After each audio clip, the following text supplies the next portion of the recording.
بسم اللہ الرحمن الرحیم۔ ویلکم ٹو سید کو ٹیکس۔ سچائی میں اگرچہ خوف ہے مگر باعث نجات ہے، اور جھوٹ میں گو اطمینان ہو مگر موجب ہلاکت ہے۔ اگر آپ کے اندر سے کوئی آواز آتی ہے جو آپ کو کہتی ہے کہ یہ حرام ہے اور یہ حلال ہے، تو اپنے دل کے زندہ ہونے پر اللہ کا بہت شکر ادا کریں۔ جھوٹے انسان کی اونچی آواز سچے انسان کو خاموش کرا دیتی ہے، لیکن سچے انسان کی خاموشی جھوٹے انسان کی بنیاد ہلا دیتی ہے۔ خاموش لہجوں کو یہ مت سمجھیں کہ اندر سے خالی ہیں، ان میں باتوں کی گہرائی سمندروں سے کہیں زیادہ ہوتی ہے، بس ضبط کے عادی ہو جاتے ہیں۔ ان کی خاموشی سے ڈرو جن کا آپ نے دل دکھایا ہے، کیونکہ اگر انہوں نے کچھ کہا نہیں یا کیا نہیں تو بدلے میں اللہ ضرور کرے گا۔ ناراضگی گلے شکوے وہاں اچھے لگتے ہیں جہاں اپنائیت ہو، جہاں کسی کو مان رکھنا نہ آتا ہو وہاں خاموشی سے مسکرا دینا ہی اچھا ہے۔ اچھے وقت سے زیادہ اچھا دوست عزیز رکھو، کیونکہ اچھا دوست برے وقت کو بھی اچھا بنا دیتا ہے۔ دوست وہ ہے جو دوستی کا حق دوست کی غیر موجودگی میں ادا کرے اور غیروں کی محفل میں اس کی عزت اور مقام کی حفاظت کرے۔ دوست کے ساتھ اس نمک کی طرح رہو جو کھانے میں دکھائی نہیں دیتا، لیکن اگر نہ ہو تو اس کی کمی بہت محسوس ہوتی ہے۔ دوست کی کوئی بات بری لگے تو خاموش ہو جاؤ، اگر وہ دوست ہے تو سمجھ جائے گا، اگر وہ نہ سمجھے تو تم سمجھ جانا کہ وہ تمہارا دوست نہیں ہے۔ اپنی اصلاح دنیا کا مشکل ترین کام ہے۔ سچ بولنے والا دشمن جھوٹ بولنے والے دوست سے بہتر ہے۔ اپنی زندگی میں ہر کسی کو اہمیت دو، جو اچھا ہوگا خوشی دے گا اور جو برا ہوگا وہ سبق دے گا۔ زبردستی عزت نہیں کروائی جا سکتی، عزت کروانے کے قابل ہونا پڑتا ہے۔ کب کا چھوڑ دیا ہم نے لوگوں کے پیچھے چلنا، جس کی جتنی قدر کی اس نے اتنا ہی گرا ہوا سمجھا۔ خود غرض لوگ سائے کی طرح ہوتے ہیں جو روشنی میں تو نظر آتے ہیں مگر اندھیرے میں غائب ہو جاتے ہیں۔ غیبت کرنا کمزور آدمی کی آخری کوشش ہوتی ہے۔ جو شخص زندگی کی ضروریات سے زیادہ کا طالب ہو وہ کبھی مطمئن نہیں ہو سکتا۔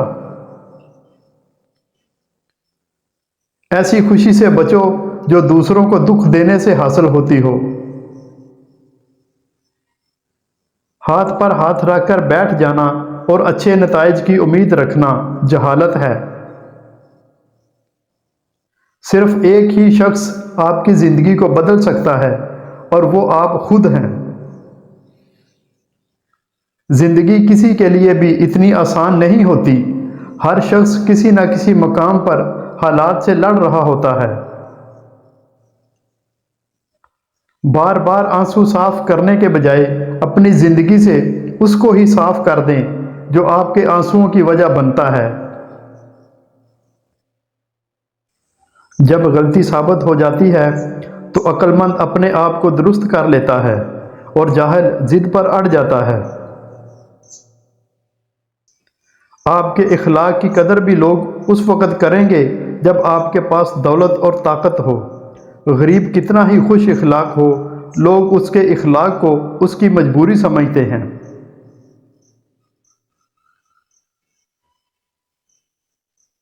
اخلاق کے پیچھے کردار کا ہونا لازمی ہے۔ منہ کی مٹھاس اور چہرے کی مسکراہٹ کو ہرگز اخلاق نہیں بلکہ فن کہتے ہیں۔ دلوں میں اترنے کے لیے سیڑھیوں کی نہیں بلکہ اچھے اخلاق کی ضرورت ہوتی ہے۔ اچھے اخلاق اچھے انسان کی پہچان ہوتے ہیں۔ آزمائش جتنی سخت ہوتی ہے اس کا بدلہ بھی اتنا ہی بڑا ملتا ہے۔ خاموشی کو سمجھنا سیکھو، کیونکہ ٹوٹے ہوئے لوگ لفظوں کا استعمال نہیں کرتے بلکہ وہ خاموش ہو کر تاثرات سے اظہار خیال کرتے ہیں۔ یقین کے ساتھ امید کبھی نہ چھوڑنا، کل کا دن آج سے بہتر ہوگا۔ اچھے انسان کی تعریف کے لیے اتنا ہی کافی ہے کہ یہ کسی کو تکلیف نہیں دیتا۔ حسد اور گھمنڈ جب آدمی کے اندر داخل ہوتے ہیں تو وہ عقل کو باہر کر دیتے ہیں۔ بہترین انسان عمل سے پہچانا جاتا ہے، ورنہ اچھی باتیں تو دیواروں پہ بھی لکھی ہوتی ہیں۔ عقل مند وہ ہے جو اپنی زبان کو غیبت سے بچائے، اور مومن وہ جس کا دل شک سے پاک ہو۔ زندگی میں کسی بھی انسان کو اتنا قریب مت کرو کہ وہ آپ کو معمولی سمجھنے لگے۔ سچے لوگوں کو غصہ جلدی آ جاتا ہے، منافق لوگ منہ پر مسکراہٹ اور دل میں غصہ رکھتے ہیں۔ اختلافات کے باوجود کسی سے احترام سے پیش آنا کمزوری نہیں، بہترین تربیت اور خاندانی ہونے کی دلیل ہے۔ اگر تم سے کوئی ناراض ہے اور اس کو یہ غرور ہے کہ تم ہی اسے مناؤ گے تو تم اس کے غرور کو ٹوٹنے مت دو۔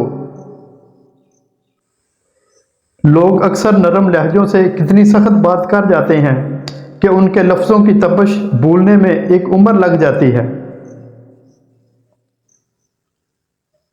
زبان سے معاف کرنے میں وقت نہیں لگتا، مگر دل سے معاف کرنے میں عمر بیت جاتی ہے۔ مجھے زندگی کی سچائی کا تب پتہ چلا جب راستے میں پڑے پھولوں نے مجھ سے کہا، دوسروں کو خوشبو دینے والے اکثر یوں ہی کچل دیے جاتے ہیں۔ جب بندہ جھوٹ بولتا ہے تو اس سے اس قدر بدبو اٹھتی ہے کہ فرشتہ اس سے 1 میل کے فاصلے تک ہٹ جاتا ہے۔ ہمیشہ ایسے شخص کو چنا کرو جو آپ کو عزت دے، کیونکہ عزت محبت سے کہیں زیادہ خاص ہوتی ہے۔ انسان کا اخلاق، زبان، سوچ اور ظرف بتا دیتا ہے کہ وہ ان پڑھ ہے، پڑھا لکھا ہے یا پڑھا لکھا جاہل ہے۔ روٹھنا منانا تو زندگی کا حصہ ہے، بس خیال رہے کہ ناراضگی صرف زبان تک رہے، دل میں بسے پیار اور عزت کو ختم نہ ہونے دے۔ دنیا میں سب سے زیادہ دولت اس کے پاس ہے جس کی ماں زندہ ہے۔ خوبیاں اتنی تو نہیں کہ کسی کے دل میں گھر بنا سکیں، لیکن کچھ ایسے پل ضرور چھوڑ جائیں گے کہ بھولنا آسان نہ ہوگا۔ محبت کو الفاظ میں نہیں لہجوں میں تلاش کریں، الفاظ تو منافقین کے بھی بہت میٹھے ہوتے ہیں۔ وہ جگہ چھوڑ دیں جہاں تمہارے احساس اور تمہارے الفاظ کی قدر نہ ہو، پھر چاہے وہ کسی کا گھر ہو یا کسی کا دل۔ کوشش کریں اپنا دکھ اپنے چہرے سے ظاہر نہ ہونے دیں، کیونکہ نہ تو آج کل کسی کے پاس وہ آنکھیں ہیں اور نہ احساس نہ دل۔ گھر کبھی تنگ نہیں ہوتے، دل تنگ ہو جاتے ہیں۔ ایک ہی گھر میں رہتے ہوئے لوگ اجنبیوں کی طرح رہتے ہیں، بات احساس کی ہے۔ اپنے وہ نہیں ہوتے جو تصویر میں ساتھ کھڑے ہوتے ہیں، اپنے وہ ہوتے ہیں جو تکلیف میں ساتھ کھڑے ہوتے ہیں۔ جب مشکل وقت آتا ہے تو ہم اپنوں کو تلاش کرتے ہیں، لیکن جن کو تلاش کرنا پڑے وہ اپنے نہیں ہوتے۔ آرام سے زندگی گزارنا چاہتے ہو تو اپنے دل سے لالچ نکال دو۔ Thank you for watching.